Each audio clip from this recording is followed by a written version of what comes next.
നേർവീഥി നേർവീഥി നേർവീഥി. Evangelist Kunjumon Thottappally ഇപ്പോൾ ദൈവവചനം പങ്കുവയ്ക്കുന്നു. ശ്രദ്ധിച്ചാലും.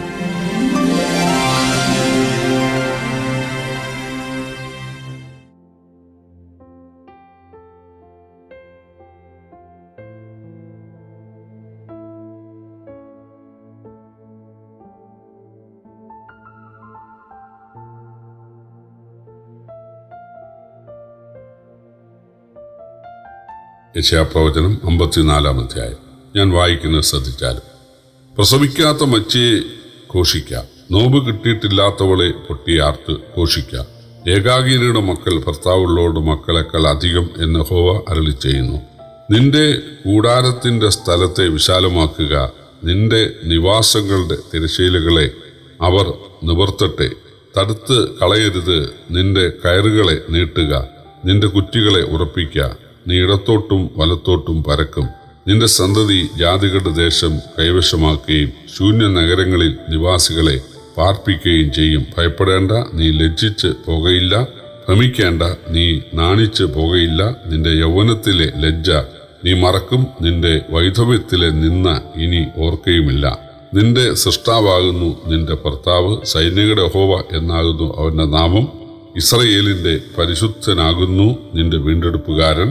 സർവഭൂമിയുടെയും ദൈവം എന്ന് അവൻ വിളിക്കപ്പെടുന്നു. ഉപേക്ഷിക്കപ്പെട്ടും മനോവ്യസനത്തിലിരിക്കുന്ന സ്ത്രീയെ എന്ന പോലെ യഹോവ നിന്നെ വിളിച്ചിരിക്കുന്നു. യൗവനത്തിൽ വിവാഹം ചെയ്തിട്ട് തള്ളിക്കളഞ്ഞ ഭാര്യയെ എന്ന പോലെ തന്നെ എന്ന് നിന്റെ ദൈവം അരുളിച്ചെയ്യുന്നു. അല്പനേരത്തേക്ക് മാത്രം ഞാൻ നിന്നെ ഉപേക്ഷിച്ചുവെങ്കിലും മഹാകരുണയോടെ ഞാൻ നിന്നെ ചേർത്തുകൊള്ളും. ക്രോധാധിക്യത്തിൽ ഞാൻ ക്ഷണനേരത്തേക്ക് എൻ്റെ മുഖം നിനക്ക് മറച്ചു എങ്കിലും നിത്യദയോടെ ഞാൻ നിന്നോട് കരുണ കാണിക്കും എന്ന് നിന്റെ വീണ്ടെടുപ്പുകാരനായ യഹോവ അരുളിച്ചെയ്യുന്നു. ഇത് എനിക്ക് നോഹയുടെ വെള്ളങ്ങൾ പോലെയാകുന്നു. നോഹയുടെ വെള്ളങ്ങൾ ഇനി ഭൂമിയെ മുക്കിക്കളയുകയില്ല എന്ന് ഞാൻ സത്യം ചെയ്തതുപോലെ ഞാൻ നിന്നോട് കോപിക്കുകയോ നിന്നെ ഭത്സിക്കുകയോ ഇല്ല എന്ന് ഞാൻ സത്യം ചെയ്തിരിക്കുന്നു. പർവ്വതങ്ങൾ മാറിപ്പോകും, കുന്നുകൾ നീങ്ങിപ്പോകും, എങ്കിലും എൻ്റെ ദയ നിന്നെ വിട്ട് മാറുകയില്ല. എൻ്റെ സമാധാന നിയമം നീങ്ങിപ്പോകുകയും ഇല്ല എന്ന് നിന്നോട് കരുണയുള്ള യഹോവ അരുളിച്ചെയ്യുന്നു.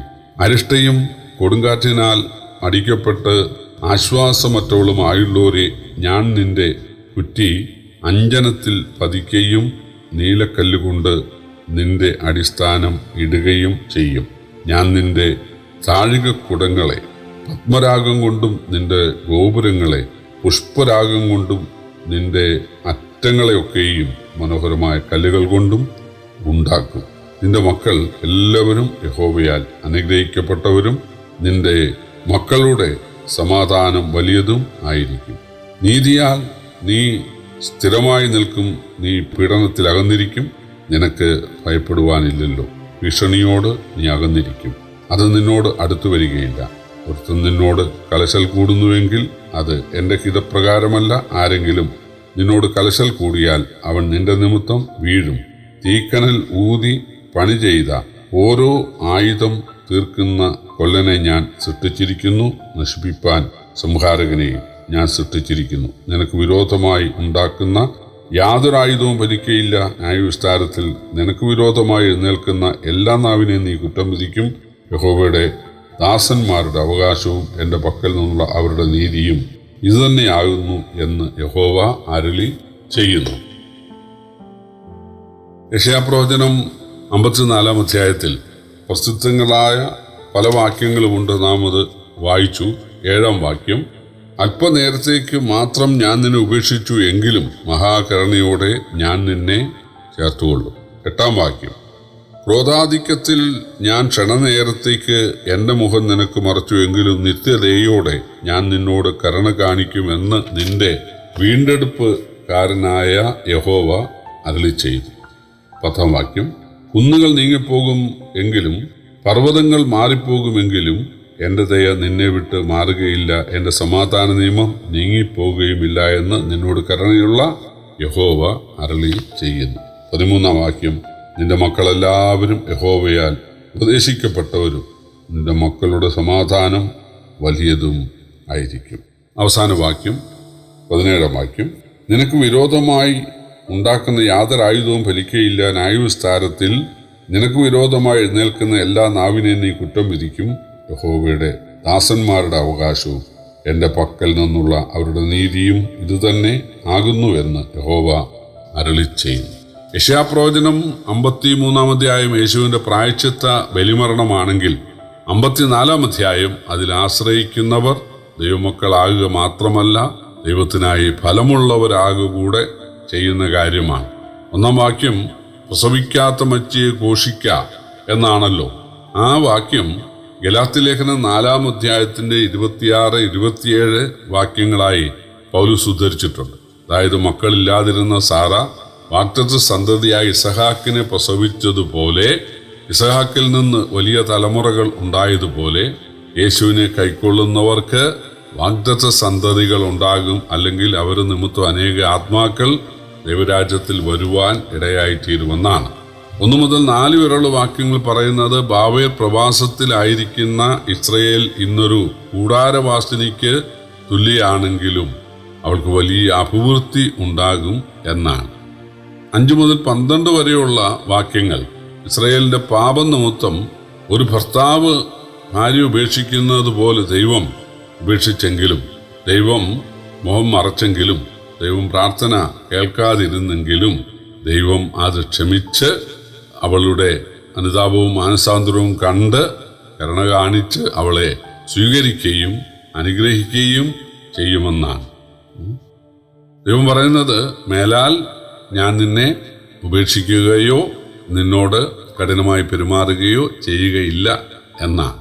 പ്രിയപ്പെട്ടവരെ, അത് ദൈവത്തിൻ്റെ സ്വഭാവമാണ്. തെറ്റ് ചെയ്യുന്ന ആളുകളെ ദൈവം ശിക്ഷിക്കുമെന്നുള്ളത് ശരിയാണ്. പക്ഷെ ആ ശിക്ഷയോടുകൂടെ ദൈവം ആ പാപം മറക്കുകയാണ്. അല്ലാതെ പണ്ട് നീ അങ്ങനെ ചെയ്തില്ലേ എന്ന് ചോദിച്ച് പിന്നെയും ശിക്ഷിക്കുന്ന, മാനസികമായി പീഡിപ്പിക്കുന്ന ഒരു കാര്യമില്ല. തെറ്റ് ചെയ്താൽ ദൈവം ശിക്ഷിക്കും ദൈവമക്കളെ. പക്ഷെ അതോടെ മറക്കുകയാണ്. പത്രോസ് കർത്താവിനെ വിട്ടുപോയി. കർത്താവ് ചെന്നവനെ യഥാസ്ഥാനപ്പെടുത്തി. പിന്നെ കർത്താവും പത്രോസുമായിട്ട് നല്ല ബന്ധമാണ്. അതാണ് ഇവിടെ 13 വാക്യത്തിൽ പറയുന്നത്. അതായത് നിന്റെ മക്കളെല്ലാവരും യഹോവയാൽ ഉപദേശിക്കപ്പെട്ടവരാകും, നിന്റെ മക്കളുടെ സമാധാനം വലിയതായിരിക്കും.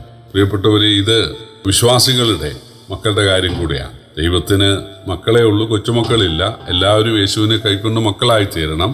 എന്നാൽ വിശ്വാസികൾ തങ്ങളുടെ മക്കളെ ദൈവഭക്തി അഭ്യസിപ്പിക്കാനിടയായാൽ തീർച്ചയായിട്ടും അവർക്കതിൻ്റെ നന്മയുണ്ടാവും.